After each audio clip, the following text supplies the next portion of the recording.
watching the Tesla Life, live with your host, Mark Coughlin.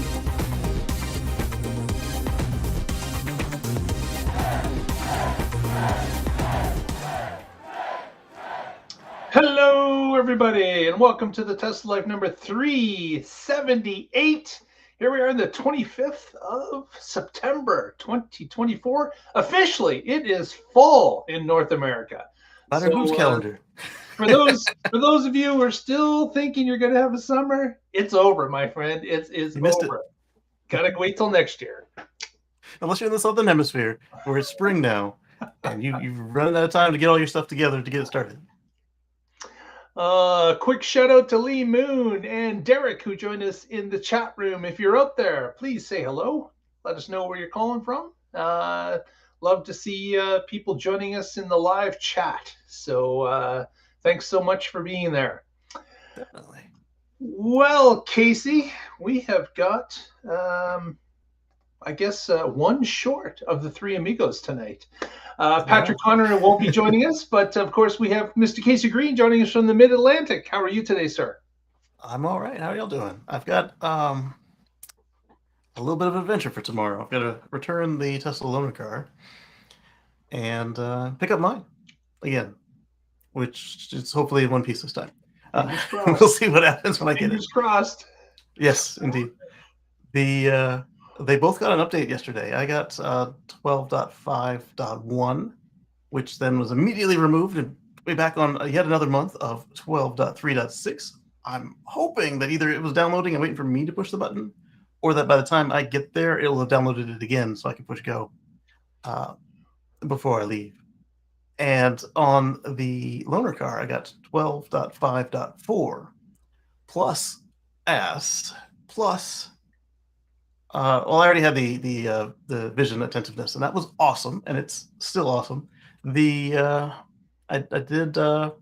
OneDrive set with it, and it was, I don't necessarily say it was any better or worse, but it felt better than 12.5.1, and it did some stuff that was kind of interesting. Like there was a delivery truck. It would normally be a shorter semi, but this one, instead of the trailer being shorter, it was just the truck had a single rear instead of duals.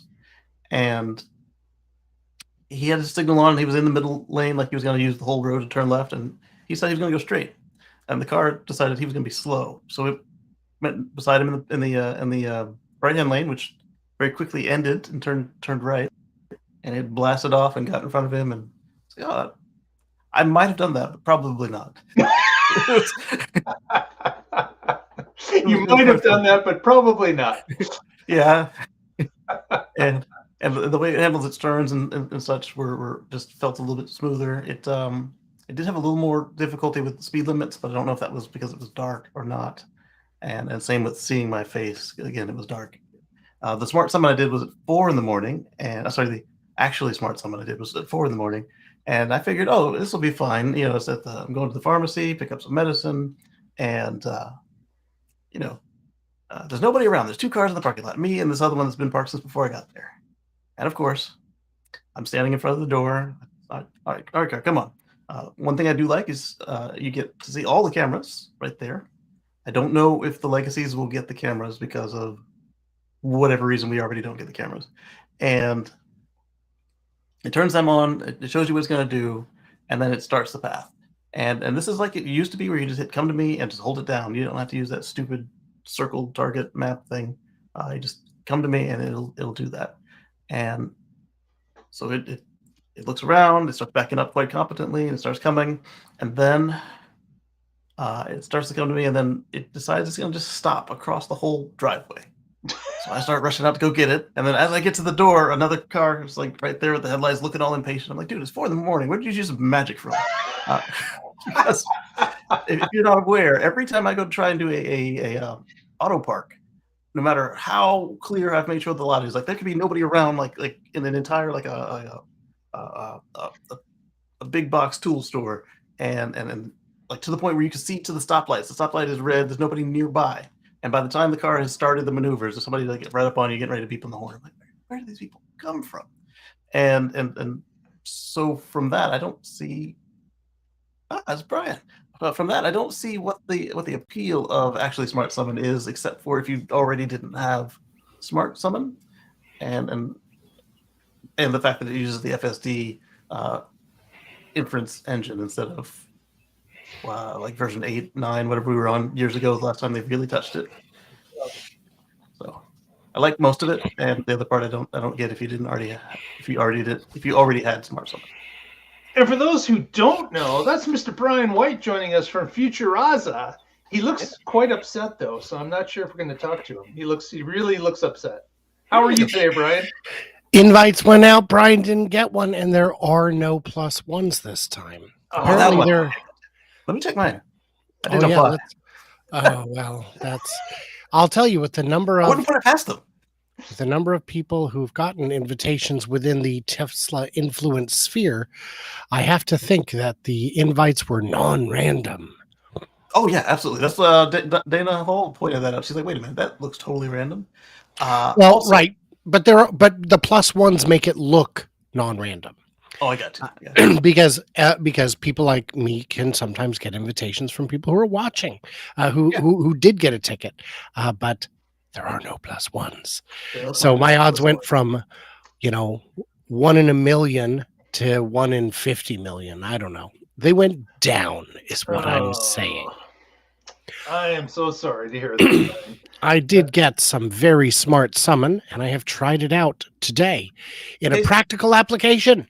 Yeah, so I want to hear your thoughts on it versus mine. And if you were wondering, mine did just start. I got an email that it is downloading the original update that they took off my car. So I will have 12.5.1 when I pick it up tomorrow. Oh, so I've got 12.5.4.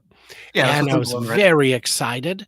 And so I went to the store. I went to Walmart, and we got our groceries, and we came outside. I said, you know what? It's raining. Let's stand right here under the cover. It's a perfect use case for it. And I had backed into the spot so it would have an easy time getting out and all that. And I hit the button, and the lights come on, and it creeps out, and it starts coming towards us, and then it stops, and it shuts off the headlights. And it's blocking the entire way. A car pulls up behind it like I watched you pull out. What are you doing? You turned your head. What? Is there anybody? There's nobody in there. And so I walk over and I'm like, oh, geez. And I get in the car and the guy's like, now that's even weirder. You got in the driver's seat. I saw that car. I'm like, well, he must have been thinking when I was really small, my mom went into her mom's house to go get something real quick, and she left me out in her brown Thunder Chicken, and I let the park brake go and rolled out into the street. and that was just an omen of things to come for little baby Casey. No, and on the app it was saying connecting, and it just wouldn't reconnect. So that was I didn't get it recorded. I should have recorded it. It would have been a magnificent to hear the excitement from my boys. Oh my gosh, it's doing it. What's going on? Why did it stop? Oh man. The headlights are off. It's just sitting there in the rain by itself. You knew what? You knew as soon as the lights went off, you knew that this was a classic fail. This was not going anywhere. If there wasn't a car waiting behind it, I'd have given it some time, but it just never reconnected. So far, so good. Wow. So it's been a day for Brian. So your smart summon experience is much like mine as far as like how I've only tested it the once, and what a doozy. Aside from our experience with it, how I tried. The other thing, what are you looking for? Well, I was looking to be cool, and it made me look like a proper jackass. Why is everybody hyping this and pushing it so hard? What's new? Oh, so the big thing on 12.5.4 is you can use FSD hands-free and sunglasses. And I did test it out, and it's fine. It works. So that's great. That's fantastic, because on these long trips I've been doing, I've had to choose, and I choose hands-free and squinting is my choice. Same. I thought last night about turning on the cabin light, but then it figured out how to adjust the contrast to not need that. But man, a couple times it asked me to grab the wheel. I was like, what is this? What do you think you are, Legacy? And then it sorted itself out. Fantastic. The other good news is in town, I saw a Rivian Amazon van today. Those are fun. I saw a pair of them the other day. What do you think? Well, I love it. I love it. The problem has always been that the fulfillment center is 50 miles from here. So 50 plus whatever you got in town makes it a little Not tight. much. Not much. So maybe there's a closer fulfillment center now. Maybe there's just a little bit more range, because it was just outside of what would actually work.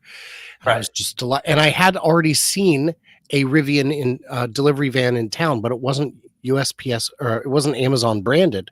So I don't think it was, but it's happening, baby. I wonder if it was either a service van or was it Amazon color though? Well, it was just, I just saw the back of it, and it wasn't Amazon colored. So I wonder if it's a service van, or perhaps it's one of the first because they've been pushing that they were going to be doing it soon. Yeah, they're going to sell it to other people outside of Amazon, right? Like that's the plan. AT&T, Walmart. I hope that they are margin positive on these, because if they are, it means open the floodgates, boys. Yes. Up here in Canada, where I am, the Bright Drop has been making many appearances around Southern Ontario.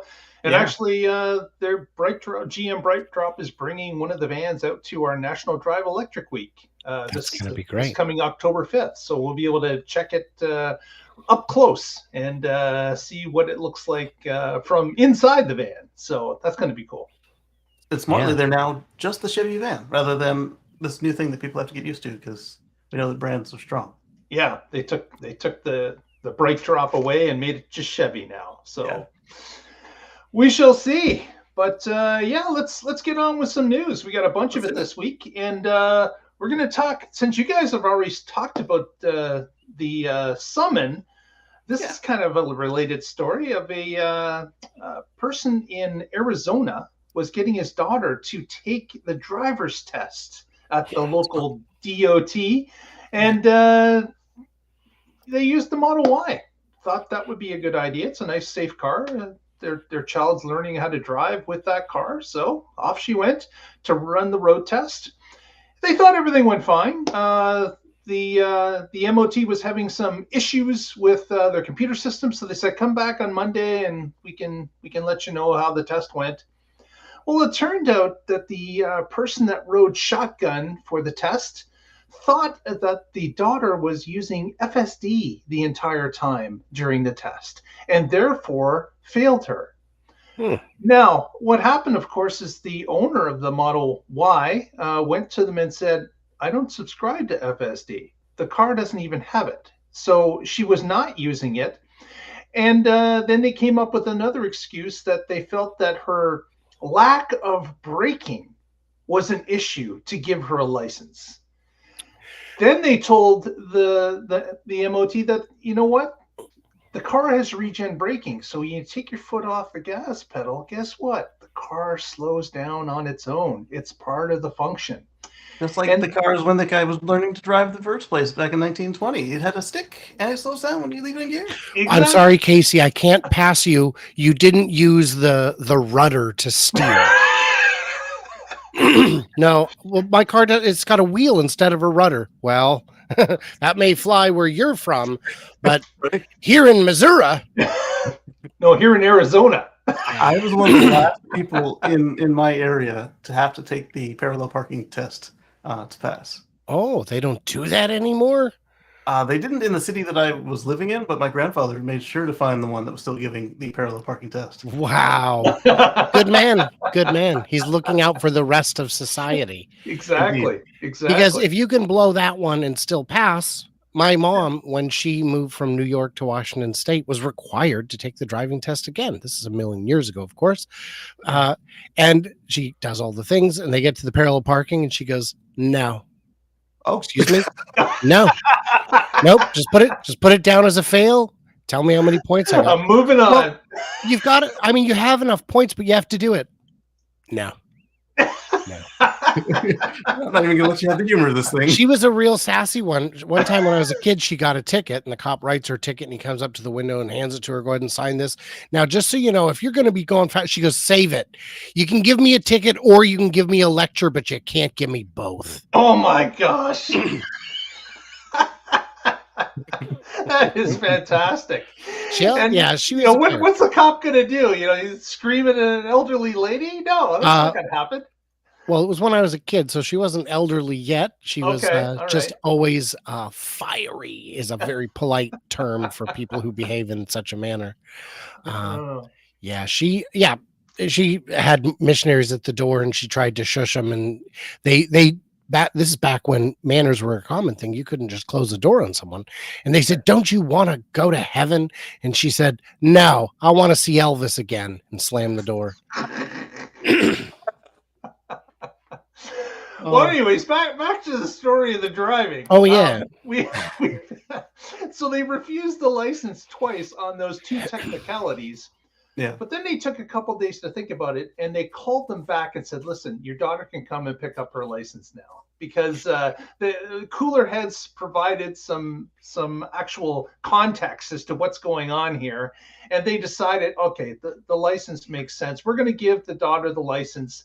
And we may have to modify the rules for taking a test in Arizona and what vehicles you can take the test in. So This is something new. Again, they haven't done this, but they are examining what went wrong in this situation and why the driving instructor possibly made some errors, judging how the car was driving on its own.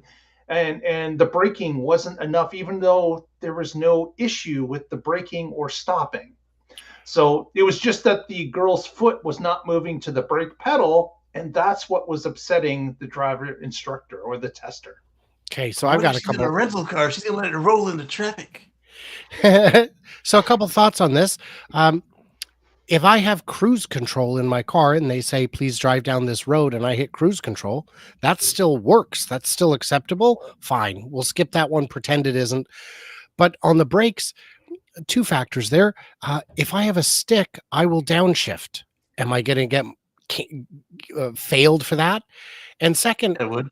Just look at the screen and you'll see that when I lift my foot, the picture of my car has brake lights illuminated. Yeah. Clearly this instructor or tester, I guess, not familiar with the Zappy cars. Nope, not at all. They're not the Zappy cars, but Zap wagons. Mm-hmm.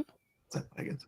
So I was so incensed by this. I wrote a 3-page X article on it that you can now see in the chat as if it was marked. Okay. Excuse me. Casey came prepared. He's ready to go. Okay. Actually on screen. And allow for 1 month.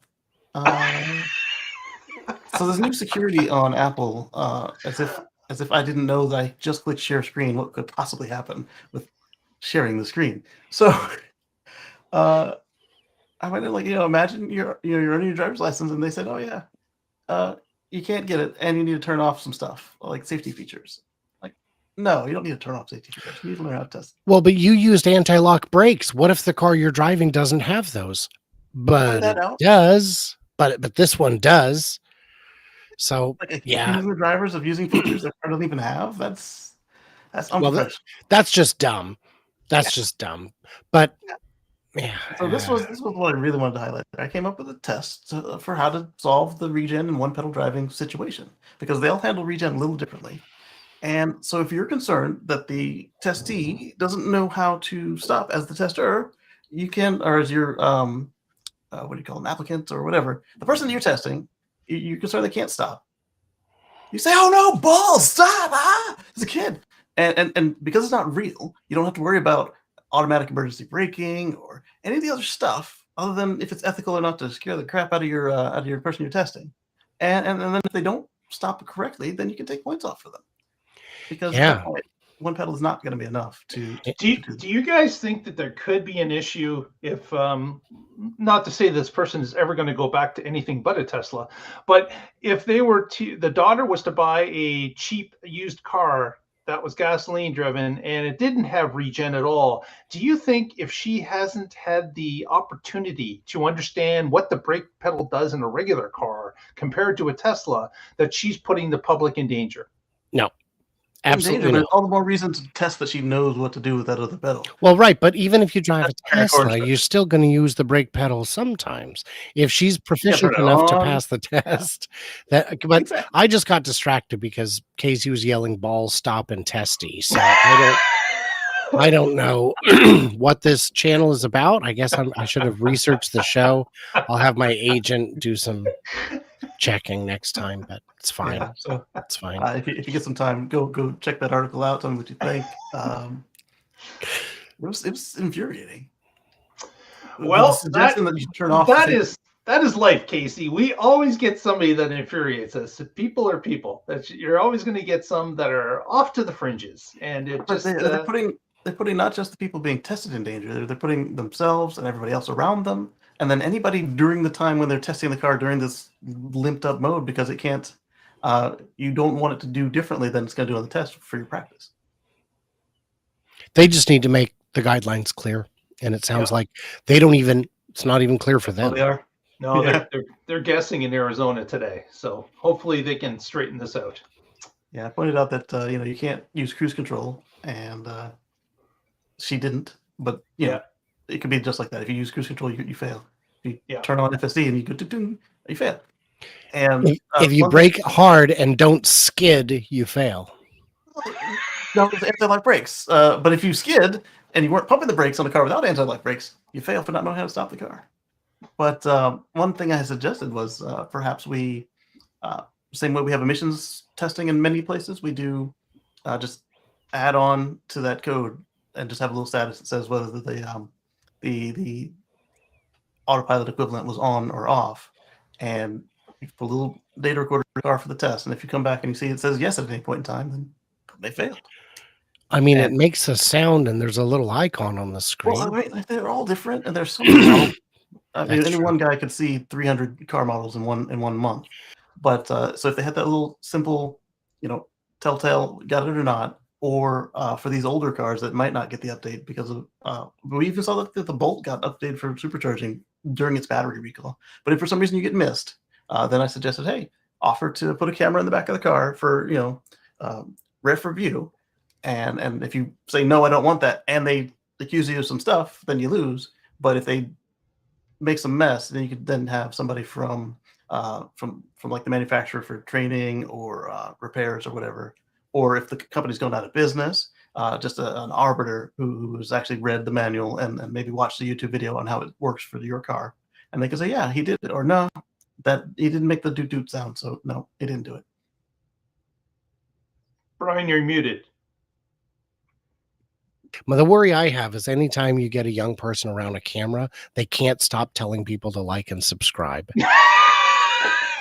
That's you. Oh, yeah, that is me. I'm young at heart. Well, let's move on. Okay. Well, you watching, let us know in the comments. What do you think? Should this be changed? Should there be something done differently than what Arizona is doing here? Let us know. Be glad to hear it. But to our next topic, we're going to move off to Hawaii. We're going across the Pacific, and we're stopping in Hawaii. And this is a good news story where we find out that future free from fossil fuels. That's right. Hawaii is now dropping their last coal power source. So they are switching to another bank of Megapacks, and the utility here is making the switch and turning off that coal plant for the final time. And this was the last coal plant that was in operation on the Hawaiian Islands.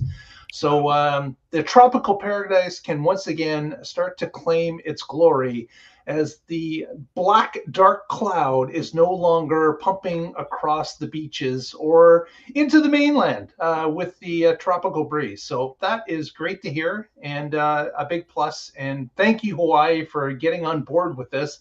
I am sure that this is also related to cost factors, financial means, because as we've been learning over time, wind, solar, and batteries are now becoming the dominant thing to switch to, based just financially on the cost of how much it is to run a peaker plant or a generation plant on fossil fuels.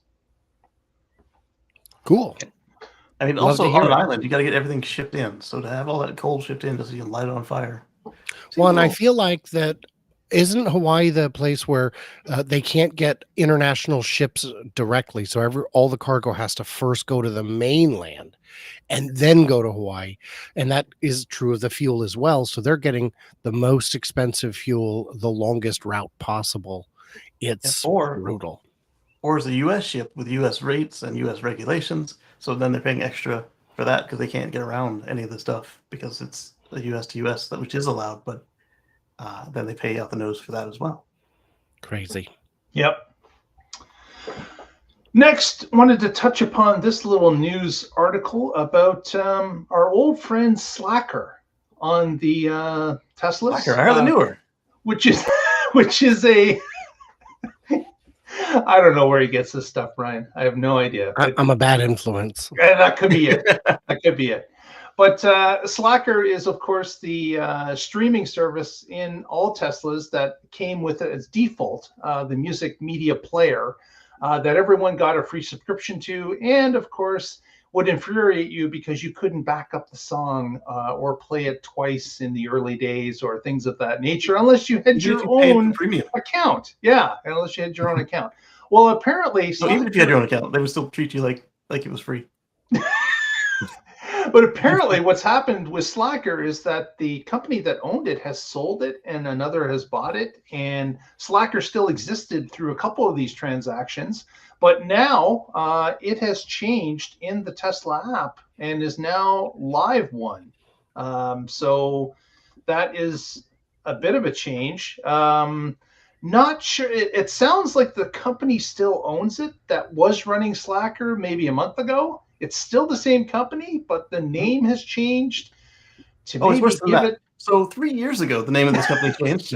And they changed it from Slacker to, there's always been a little pinkish peach streaming icon in the Teslas. They changed it from Slacker to Live by Live, which was stupid because it was Live X Live. And they got all into that. And then a couple months later, they changed it again to something Live by Live again, but like they arranged it differently. And then one more time to LiveOne, which we have today. And I don't know if Tesla was just like me and just like make up your mind and then we'll do something about it, or if something happened with the agreement, but now they were forced to upgrade to the current branding from almost 3 years ago. Right.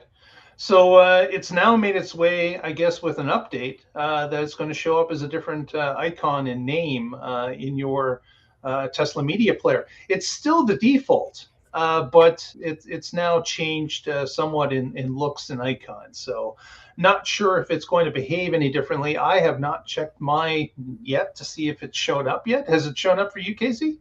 In the loaner car, it has. And I thought about looking at it, but then I was like, nah. I've been listening to Spotify ever since we got the good one in our car.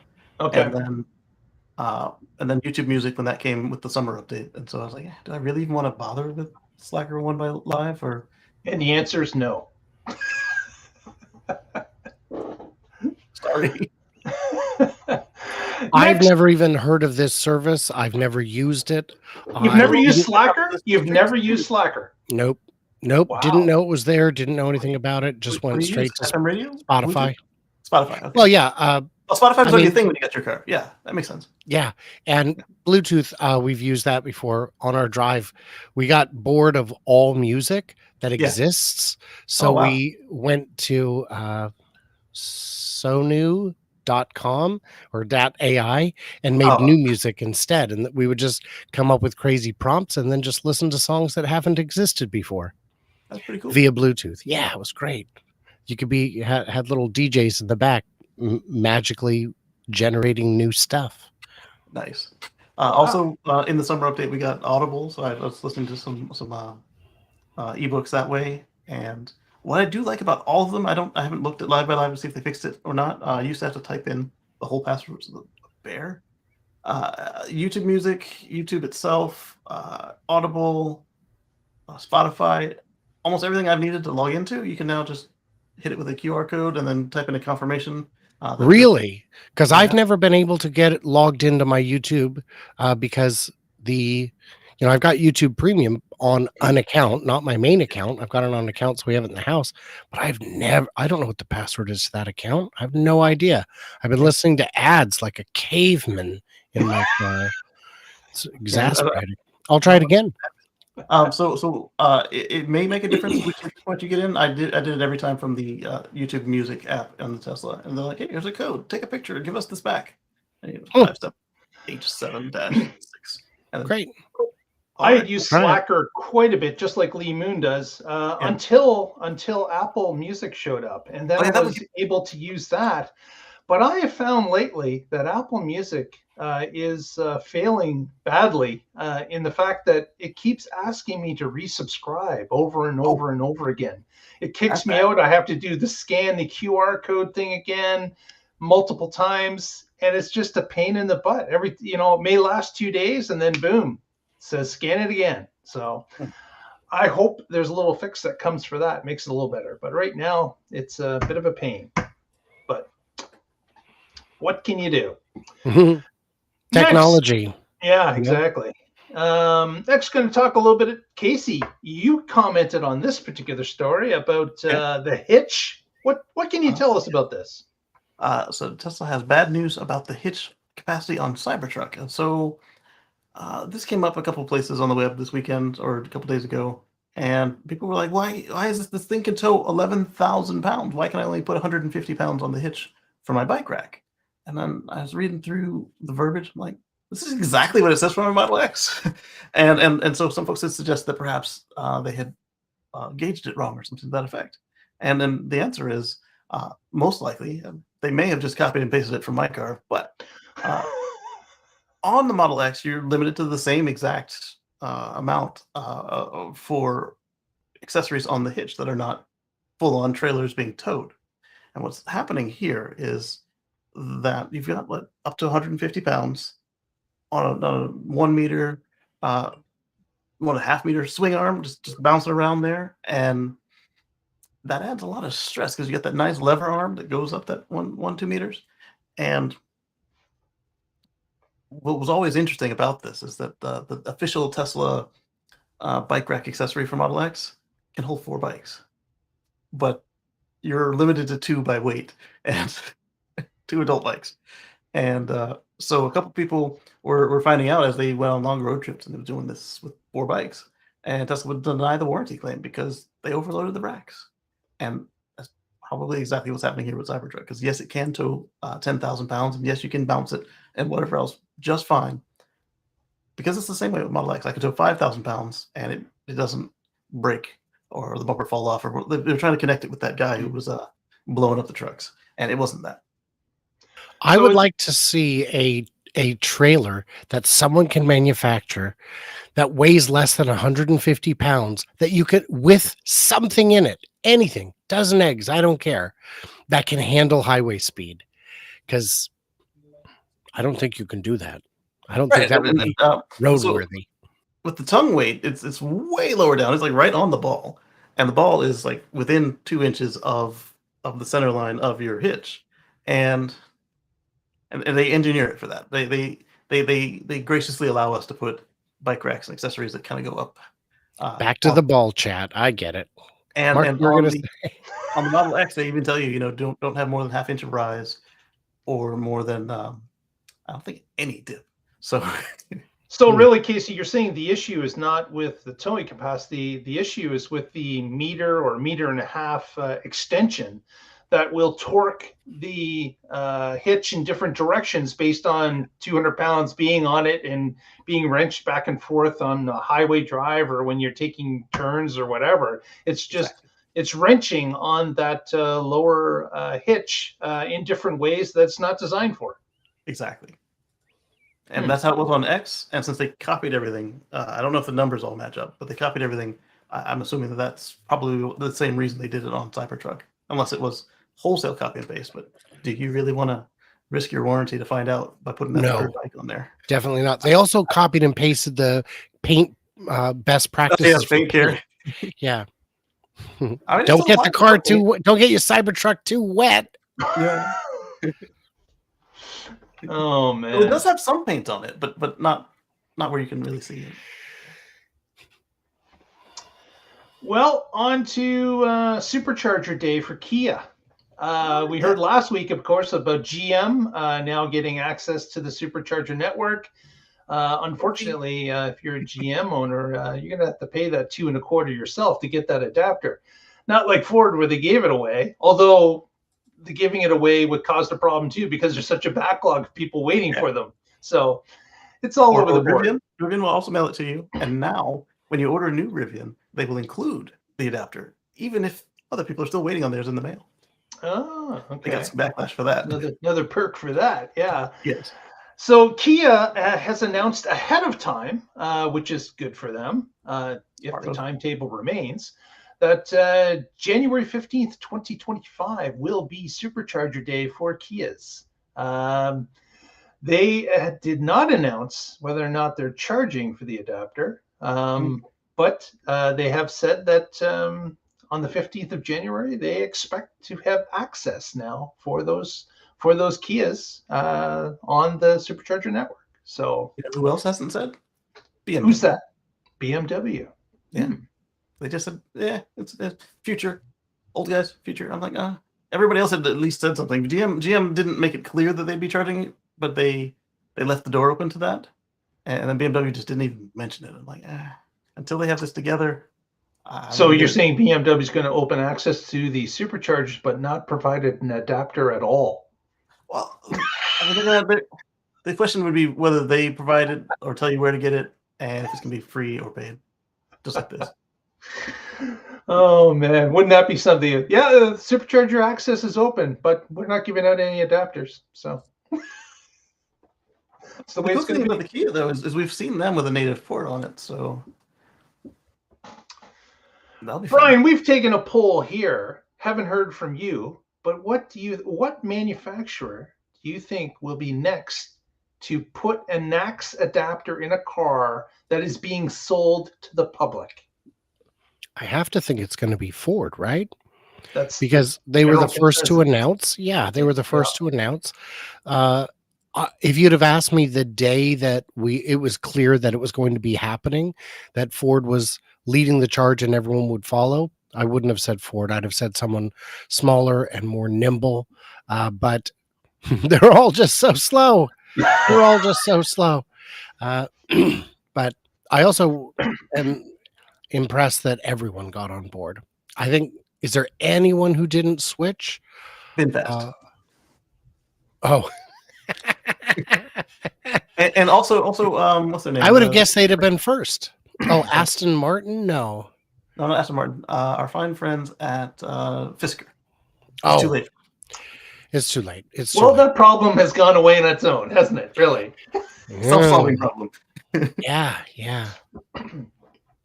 And all the light trucks that are like class 6, class 4, that can't decide if they want to be CCS, MCS, or J1772. Yeah, just maybe if they just rub their socks on the carpet, they'll get enough static built up and go zapping that way. But I don't know if that works. I'm not that kind of scientist. I don't think Mazda has, but I mean, they don't really have an EV. It's coming back, but not right now. There's a lot of European brands that have no intention of selling in North America that are also not. But I'm talking about the ones that do sell here, like Mazda. And then you've got our fine friends at Stellantis, who did join JNAX, but they did not join the Supercharger Coalition. So that'll be fun for their customers to navigate, because that's going to be great. Hey, you guys like public charging? How do you feel about adapters? Because they said they're going to do the native report soon, and they've got the adapters, and they're even giving out adapters to their owners. But they didn't say anything about Superchargers, JNAX. It was all J3400, open standard, this, that, and the other. Oh, by the way, we're joining this. The thing that they gave a name, and then Toyota hopped onto it, but we still don't see the station. That one that was like 5 big companies saying we're going to. What is that dead? I don't think so. The idea, for those who don't know, is there's this coalition where these manufacturers said, look, we can't build a supercharger network on our own, but together maybe we can. If we compete, we're going to all put our chargers in the same location, and it's going to have a 5 here and none for 300 miles. Let's cooperate, spread them out, get them where they need to be, and all of us were. I think all of us were pretty excited about that. And then they're like, "Oh, you know what? We should just join NACS." And they did. The network joined it before they did. It's a lot easier. Yeah, exactly.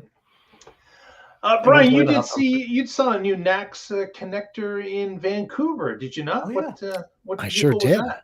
That was the Rivian R3. Had a little NACS port right in the back where you want it, wrong side. So, but it's small enough that you could. Yeah, but it's a Rivian, so just park up on the grass and come in from the other side. Who cares? Well, my argument against the wrong side was always that I don't work for the phone company or the cable company to be doing this after every ride, going around the car, checking my cones and picking them up and putting them down. You're missing the point. It's about fitness, and what better way to get a workout than by having to walk around your car every time you charge. It's great. I would have respected that, but he gave me he gave us all some story about, what about when you street park? Because as an EV owner of 4 EVs, I've done it maybe 3 times. Attempted to 4, but there was a parade, so the charger was closed. 10 years. If you want to have the best of both worlds, you would have put it on the front passenger side. On the nose. And on the nose. Yeah, on the front passenger side, because then you've got it in the right place for older NACS. New NACS is fine. The cables are longer. I've been to V4 cabinets with V3 hardware inside, and it would be great. But for the older chargers, it's inconvenient. Yep. You know, I mean, there's still some V1s hanging around that have been reclad with the V2 skin, so it's a good move to make your cars ready to not need the extra length. And they did come around, and they're going to do it the right way. So they're going to put not the NACS, there's NACS, but it's on the driver's side rear on that car when the R2 and the R3 come out, which is the right move. Yes, I'm confident they'll sort it out if they ever make the R3, because the R3 will require the new factory. I think the R2 doesn't need that for 100%. I don't remember. I think the R2 also. No, the R3 definitely needs the new factory. I think the R2 is going to be made at the normal Illinois plant because it's a big space. Yeah. And so for the R3, when I was asking the representative at the booth, any guidance? He's like, well, no, but we have to finish some things first. I'm like, you have to start some things, build the factory is what you got to do. Oh, yes. Fun fact: the van doesn't fit through standing up for paint through the factory. Do they tip it? That's a mistake, man. They tip it. Oh, well, no, we do stress testing. It's just stress testing. Yeah, it's part of the stress test. Exactly. Well, speaking of Supercharger, our next story is about the Supercharger Sweepstakes, which happens once every quarter. And winning Tesla cities in the U.S. for Q3 are Prescott, Arizona, Durango, Colorado, Brent, Florida, Southern Pines, North Carolina, Hershey, Pennsylvania, Murfreesboro, Tennessee, Galveston, Texas, and Escalante, Utah. Canada gets Lake Louise, Alberta, and Saint Xavier, Quebec. And some European ones. I'm not even going to be able to pronounce these. We're just going to skip those. But you can see the whole list in the linked article down below. So if Hershey, Pennsylvania didn't have one, that seems like a missed opportunity. Hopefully this is a second or third one, because that's a destination. Oh, I have been there. I mean, it was 45 years ago, but I'm told I have been there. You're told you've been there. You don't even remember it. You have no memory of bathing in chocolate or running around and grabbing all those leftover chocolate Easter bunnies, paving the streets in Hershey. Is that what they do there, or is that what you think they do there? Because I've never been. I just hear about it. It's okay. We have to take one of our votes from the next round for Hockey Day. It's the Mississippi. Yeah. Oh man. Good stuff. Good stuff. Well, we've got another cardboard forest that is in jeopardy in Berlin. Oh no! What will we ever do? Yeah, I don't know. I'm sure someone's going to start a protest any moment. But about 3,000 cardboard trees are being cut down in Berlin at Gigafactory Berlin as they're starting to create the expansion there. So they're clearing some land, getting ready to start putting some machinery in there to build the factory. And you've got to have a flat, clear piece of land in order to do that, and some of these man-made planted trees had to pay the final price and move on to their cardboard factory lives for their future. So, yes. So for anyone new to all of this, the cardboard forest is what we call the cardboard plantation on the Giga Berlin campus. These trees were planted to be harvested to make cardboard, and now they get to fulfill their purpose.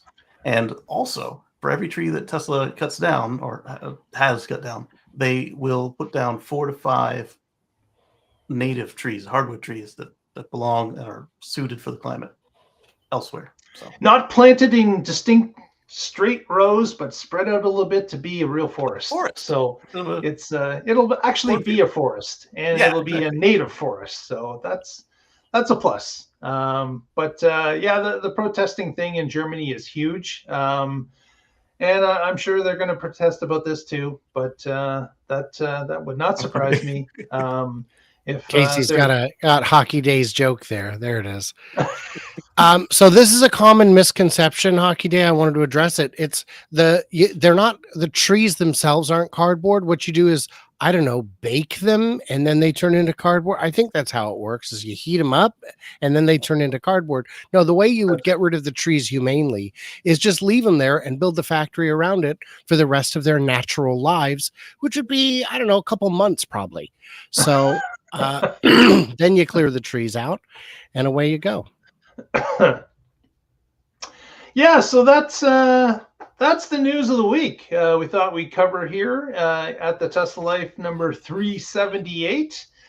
Let's do some shout outs. Let's start with you, Brian. What do you got to shout out and let people know? I'm sure you've got a little channel you can let people know about.